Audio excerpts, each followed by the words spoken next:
হলুদ, লবণ, কাঁচামরিচ, এই শুধু, আর কিছু না।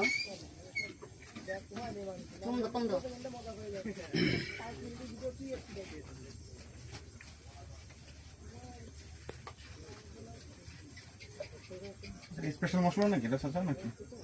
না, এই যে হালকা কিছু ফুল ছোটা না দিলে আবার এটা লোকের খাই অনেক সময় গ্যাস হয়। যার গ্যাস আছে আমার পেঁয়াজি খালি তার গ্যাস ঠান্ডা হয়ে যায় অনেক সময়। এর জন্য এই বেকিং পাউডারটা দিয়া, যাতে পেঁয়াজি খেয়ে কোনো গ্যাসের সমস্যা না হয়।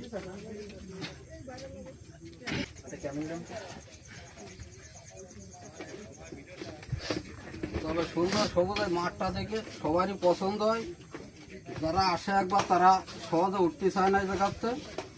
এত সুন্দর পরিবেশ আর এত সুন্দর বাতাস, ফাঁকা মাঠ, বসলে আর কেউ যেতে চায় না।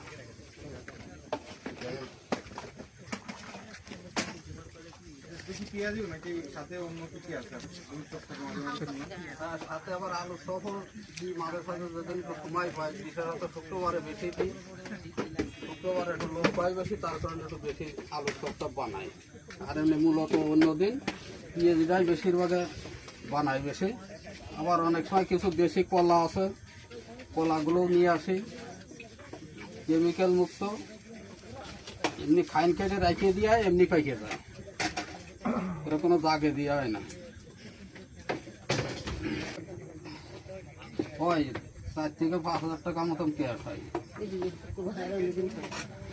আর 15 দিন প্রতিদিন 15 কেজি পেঁয়াজ কাটি, হয়তো কোনোদিন কিছু থেকে যায়, কোনোদিন আবার কাটা লাগে।